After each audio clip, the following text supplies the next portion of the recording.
ജമ്മുകുന്ദന്റെ എഴുത്തൊരു രക്ഷയില്ലല്ലേ? വായിക്കാം. പിന്നെ ഒരു സംഭവം ഉണ്ടായി. ഇപ്പൊ ഗ്രേസി ആന്റി വിളിച്ചിട്ടുണ്ടായിരുന്നേ. ഭയങ്കര ഒരു അത്ഭുതം ഉണ്ടായെന്ന്. ഗ്രേസി ആന്റിയുടെ അനിയനില്ലേ പീറ്റർ അങ്കിള്, വയ്യാതിരിക്കുന്നത്. കൊറേ സ്ഥലത്തൊക്കെ കാണിച്ചല്ലോ, കൊറേ ഡോക്ടർമാരെ കാണിച്ചിട്ടൊന്നും ഒരു കുറവില്ലാതിരിക്കല്ലേ. ഇപ്പൊ കഴിഞ്ഞ ദിവസം അവരേതാണ്ട് ഒരു എറണാകുളത്ത് ഒരു ഡോക്ടറെ കൊണ്ടുപോയി കാണിച്ചെന്ന്. അപ്പൊ അയാൾ നോക്കിയിട്ട് മിനിഞ്ഞാന്ന് സർജറി വെച്ചേക്കുമായിരുന്നു. പക്ഷെ സർജറി കൊണ്ടൊന്നും വലിയ കാര്യമില്ലെന്നാ എല്ലാരും പറഞ്ഞത്. എന്നിട്ട് കഴിഞ്ഞ ആഴ്ച ഏതോ ഒരു അച്ഛന്റെ കാര്യം ആരോ ഗ്രേസി ആന്റിയോട് പറഞ്ഞു. ആ അച്ഛനാണെങ്കിൽ പ്രാർത്ഥിച്ചു കഴിഞ്ഞാൽ സകല അസുഖങ്ങളും മാറുമെന്ന് ചായ. സത്യമൊന്ന് ഗ്രേസി ആന്റിക്ക് വലിയ വിശ്വാസമൊന്നും ഇല്ലായിരുന്നു. പിന്നെ അവസാനത്തെ പിടിവല്ലിയല്ലേ എന്ന് വെച്ചിട്ട് പീറ്റർ അങ്കിളിനെ വിളിച്ചോണ്ട് പോയെന്ന്. അവിടെ ചെന്നപ്പോഴാണെങ്കില് അച്ഛനാണെങ്കിൽ തലയ്ക്ക് പിടിച്ച് പ്രാർത്ഥിച്ചിട്ട് എന്തോ വെള്ളമൊക്കെ കുടിക്കാൻ കൊടുത്തെന്ന്. അപ്പോഴല്ലേ അത്ഭുതം ഉണ്ടായത് ചായ. മിനിഞ്ഞാന്ന് സർജറി, ഇന്നലെ കുറച്ച് മെച്ചപ്പെട്ട്, ഇന്നായപ്പോ ആള് ഓക്കെ ആയെന്ന് ചായ. എനിക്കൊരു കാര്യം മനസ്സിലാവുന്നില്ല. സർജറി നടത്തി, അടുത്ത ദിവസം മെച്ചപ്പെട്ടു, അതിന്റെ അടുത്ത ദിവസം ഓക്കെ ആയി. എന്തൊരു അത്ഭുതം. സർജറി നടത്തിയിട്ടല്ലേ ഓക്കെ ആയത്? എന്റെ ഇച്ചായ സർജറി നടത്തിയിട്ടല്ല ഓക്കെ ആയത്. ആ അച്ഛൻ കൊടുത്ത വെള്ളം കൊണ്ടാണ് ഓക്കെ ആയത് എന്ന് ആര് പറഞ്ഞു? ഗ്രേസി ആന്റി പറഞ്ഞു. വെള്ളം കൊടുത്തിട്ടാണ് ഓക്കെ ആയതെങ്കിൽ പിന്നെ സർജറി നടത്തേണ്ട ആവശ്യമില്ലായിരുന്നല്ലോ. എന്റെ ഇച്ചായ, താൻ പാതി ദൈവം പാതി എന്നല്ലേ. സർജറിയുടെ ഡേറ്റ് എന്തായാലും ഫിക്സ് ചെയ്ത് അത് കാരണം സർജറി നടത്തി, അത്രേ ഉള്ളു. സർജറിക്ക് മുന്നേ വെള്ളം കൊടുത്തിരുന്നെങ്കിൽ സർജറി ചെയ്യേണ്ട ആവശ്യമേ ഇല്ലായിരുന്നല്ലോ. എന്ന് വെച്ചാൽ ഈ പീറ്റർ അങ്കിളിന്റെ അസുഖം മാറാനുണ്ടായ കാരണം ഡോക്ടർ ചികിത്സിച്ചുകൊണ്ടാ, അങ്ങനെ ഒരു ഓപ്പറേഷൻ ചെയ്തുകൊണ്ടാ, അല്ലാതെ ഈ അച്ഛൻ വെള്ളം കൊടുത്തോണ്ടല്ല. എന്റെ ഇച്ചായൻ എന്തൊക്കെ പറഞ്ഞാലും ഞാൻ വിശ്വസിക്കത്തില്ല. ഇത് അച്ഛന്റെ ഗുണം തന്നെയാണ്. അങ്ങനെയാണെങ്കിൽ ഞാൻ ഒരു കാര്യം പറയട്ടെ, ഈ ഡോക്ടർ ചികിത്സിച്ച എല്ലാവരുടെയും അസുഖം മാറണ്ടേ? മാറിയില്ലല്ലോ. അങ്ങനെ എല്ലാവരുടെയും അസുഖം മാറില്ല, എല്ലാവരും രക്ഷപ്പെടുത്തുമില്ല.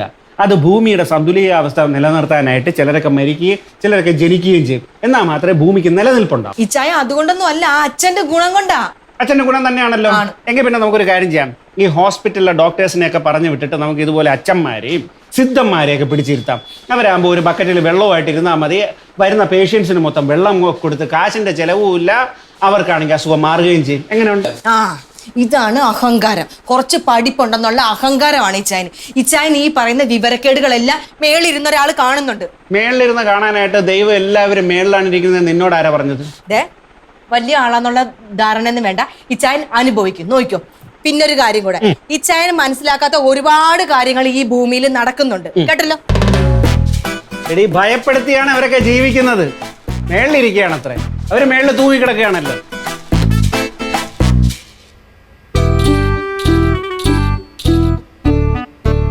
ആലിസ, ആരെങ്കിലും എന്തെങ്കിലും പറയുന്ന കേട്ട് കണ്ണു അടച്ച് വിശ്വസിച്ച് നീ എൻ്റെ അടുത്തൊന്ന് വഴക്കൂടല്ലേ? മനുഷ്യന് ദൈവം ബുദ്ധി വന്നിരിക്കുന്നത് നമുക്ക് എന്തെങ്കിലും ഒരു കാര്യത്തെ കുറിച്ച് ആലോചിച്ച് തീരുമാനം എടുക്കാനാ. ഈ ലോകത്ത് ഇച്ചായന് മാത്രമല്ലേ ഉള്ളൂ ബുദ്ധി, ബാക്കിയുള്ളവരെല്ലാരും മണ്ടന്മാര്. എല്ലാവർക്കും ബുദ്ധിയുണ്ട്, പക്ഷെ അത് പ്രയോഗിക്കുന്നതിന്റെ പ്രശ്നം ഉണ്ടെന്നേ ഉള്ളൂ. എന്ത്? ആലിസ, ഞാൻ ഒരു മൃഗ ഡോക്ടറാണ്. എൻ്റെ ഹോസ്പിറ്റലിൽ വരുന്ന പശുവിനെയും പോത്തിനെയൊക്കെ ഞാൻ ചരട് കെട്ടി അസുഖം മാറ്റിയാൽ എങ്ങനെയിരിക്കും? അവിടെ ആരെയിലോ കാലിലോ അല്ലെങ്കിൽ നെഞ്ചത്തോ ചരട് കെട്ടി അവരുടെ അസുഖം മാറുമോ? ഇല്ലല്ലോ, മരുന്ന് കൊടുക്കണ്ടേ? ആലിസ, ഞാൻ എന്തിനാണ് ഇതൊക്കെ പോയി പഠിച്ചത്? അല്ല, ഞാൻ എന്ത് കണക്കിനാണ് ഈ മരുന്നൊക്കെ കൊടുക്കുന്നത്? ഞാൻ ഇതിനെക്കുറിച്ച് പഠിച്ചത് കൊണ്ടാണോ കോളേജിൽ പോയി? അല്ലേ? അല്ല, നീ പറയുന്നത് പോലെ അസുഖം മാറുമായിരുന്നെങ്കിൽ പിന്നെ ഞാൻ എന്തിനാ പോയി പഠിക്കുന്നേ? അപ്പൊ ഇച്ചായൻ പറഞ്ഞു വന്നത്, ഇച്ചായൻ കോളേജിൽ പോയി പഠിച്ചത് കൊണ്ട് ഇച്ചായന് നല്ല ബുദ്ധിയുണ്ട്. ഞാൻ കോളേജിലൊന്നും പോവാത്തതുകൊണ്ട് എനിക്ക് തീരെ ബുദ്ധിയില്ല. എന്റെ പൊന്നെ, ഞാൻ അങ്ങനെയൊന്നും പറഞ്ഞിട്ടില്ല. ഒരു കാര്യത്തെ വളച്ചൊടിച്ച് ഈ രീതിയിലാക്കാൻ നിന്നെ കൊണ്ടേ പറ്റൂ.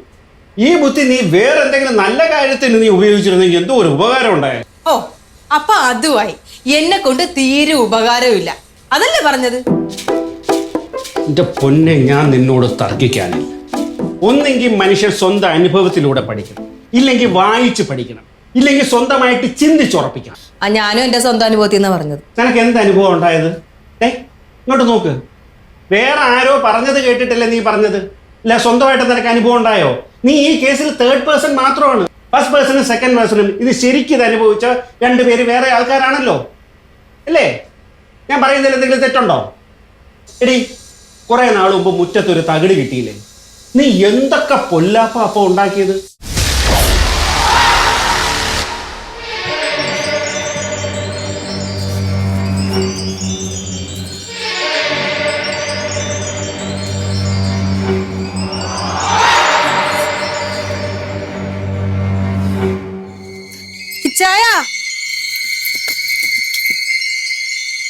ഇച്ചായ ഇതുണ്ടേ ചായ എന്തോന്ന് നമ്മുടെ ഗേറ്റിന്റെ അവിടെ കിടന്ന് കിട്ടിയതാ. ദേ,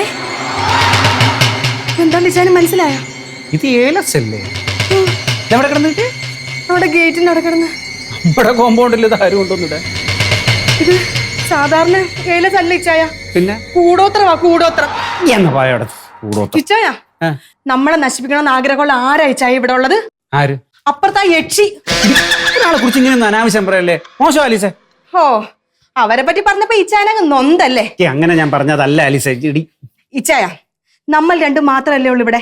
ആ, നമ്മൾ രണ്ടും അല്ലല്ലോ ഇത് അവിടെ കൊണ്ടിട്ട്. അല്ല അല്ല, ഇത് ആരിട്ടാലും നല്ല ഉദ്ദേശത്തോടു കൂടിയല്ല. അല്ലേ? അല്ല. ശരി, അല്ല. നമ്മളെ നശിപ്പിക്കണമെന്ന് ആഗ്രഹമുള്ള ആരാ ഈ നാട്ടിലുള്ളത്? അപ്പുറത്താ പെണ്ണുമ്പോൾ.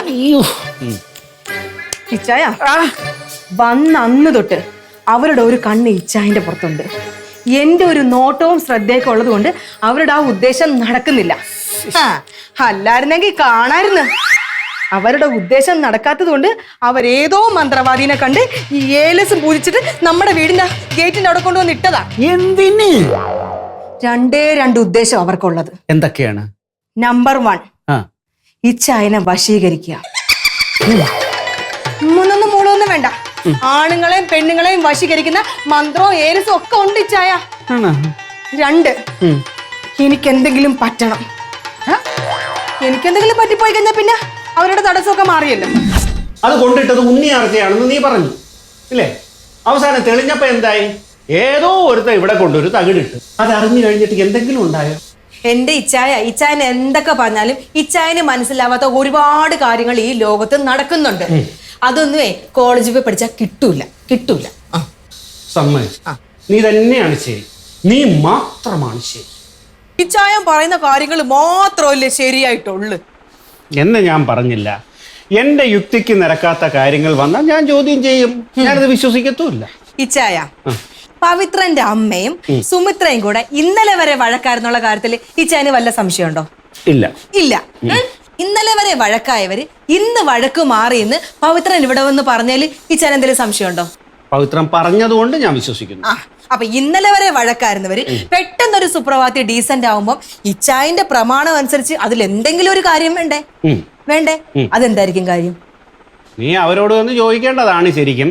പിന്നെ 2 കാരണങ്ങളുണ്ടാവും. ഒന്നുകിൽ അവർക്ക് ഇന്ന് വഴക്കുണ്ടാക്കാനുള്ള റീസൺ കിട്ടി കാണത്തില്ല, ഇല്ലെങ്കിൽ അവര് തമ്മിൽ വഴക്കുണ്ടാക്കണ്ടെന്ന് അങ്ങ് തീരുമാനിച്ചു. കറക്റ്റ്. ഇനി വഴക്ക് വേണ്ടെന്ന് അവരങ്ങ് തീരുമാനിച്ചു. അതിനെന്താ കാര്യം? അത് അവരോട് തന്നെ ചോദിക്കണോടെ, അത് അവരുടെ സൗകര്യമാണ്. ഇച്ചായ വെറുതെ മുട്ടാപ്പോക്ക് പറയല്ലേ. ഇച്ചായനല്ലേ പറഞ്ഞത് ലോകത്ത് നടക്കുന്ന എല്ലാ കാര്യത്തിനും എന്തെങ്കിലും ഒരു കാരണം ഉണ്ടാവുന്നു. ഇവിടുത്തെ കാരണം എന്താ ചോദിക്ക്. ലോകത്ത് നടക്കുന്ന എല്ലാ ഇതിനും ഒരു കാരണം ഉണ്ടാവുമല്ലോ. ഇവിടുത്തെ കാരണം എന്താ? തകിട്. അങ്ങനെയാണെങ്കിൽ നമുക്കൊരു കാര്യം ചെയ്യാം. ഇന്ത്യ പാകിസ്ഥാൻ ബോർഡറിൽ ഒരു 4-5 തകിട് ജപിച്ച് കുഴിച്ചിടാം. അപ്പോഴേക്ക് നമ്മൾ തമ്മിലുള്ള ശത്രുതയൊക്കെ മാറി, നമ്മൾ സൗഹൃദത്തിലായി, യുദ്ധമൊന്നും നടക്കാതെ സമാധാനത്തിന്റെ അന്തരീക്ഷം ഇന്ത്യയും പാകിസ്ഥാനും തമ്മിൽ നിലനിൽക്കും. വേണമെങ്കിൽ നമുക്ക് ഇതേ കാര്യം തന്നെ ഇസ്രായേൽ പാലസ്തീൻ അതിർത്തിയിലും പരീക്ഷിക്കാനേ ഉള്ളൂ. ഇച്ചായ, കൺമുമ്പിൽ ഒരു കാര്യം ഇങ്ങനെ തെളിഞ്ഞു നിൽക്കുമ്പോ അതിനെ പുച്ഛിക്കാൻ നിക്കല്ലേ.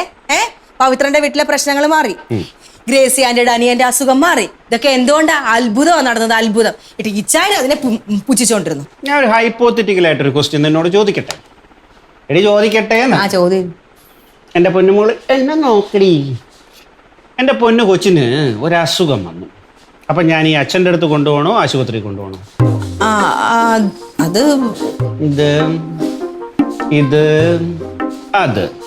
ആശുപത്രിയിൽ പോകണം. അസുഖം എന്താണെന്ന് തിരിച്ചറിയണം, മരുന്ന് കഴിക്കണം, അസുഖം മാറണം, എന്നിട്ട് പുറത്തിറങ്ങിയിട്ട് പറയണം ഇത് അത്ഭുതമായിരുന്നു എന്ന്, അല്ലേ? സ്വന്തം കാര്യം വരുമ്പോൾ ഇതൊന്നും ബാധകമല്ല. നമുക്ക് ഈ തകിടും വേണ്ട, അച്ഛനും വേണ്ട, വെള്ളവും വേണ്ട, ഒന്നും വേണ്ട. നമുക്ക് ആശുപത്രിയിൽ പോയി അസുഖം എന്താണെന്ന് തിരിച്ചറിഞ്ഞ് മരുന്ന് കഴിച്ച് തന്നെ മാറ്റണം, അല്ലേ?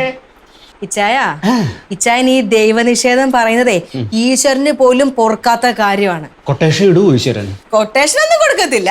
രാവിലെ എന്ന് ഇവിടുന്ന് ഒരുങ്ങിക്കെട്ടി ഇറങ്ങി പോകുന്നുണ്ടല്ലോ കാളേനെയും പോത്തിനെയൊക്കെ ചികിത്സിക്കാനായിട്ട്. ഒരൊറ്റ തൊഴി മതി, എല്ലാ അഹങ്കാരവും പോയിട്ട് ഈ മൂലക്ക് വന്നിരുന്നോളൂ ഇച്ചായൻ. എന്ത് നല്ല മനസ്സെന്റെ പൊന്നിന്റെ. ഭർത്താവിനെ ജോലിക്ക് അയക്കുന്നത് ഇങ്ങനെ തന്നെ ആയിരിക്കണം. ഉത്തമ ഭാര്യയുടെ ലക്ഷണമാണ് എനിക്ക്. സന്തോഷമായി എനിക്ക് നിന്നോട് ഇത്ര പ്രേമം. എന്ത് തന്നെ മനസ്സാ നിന്റെ?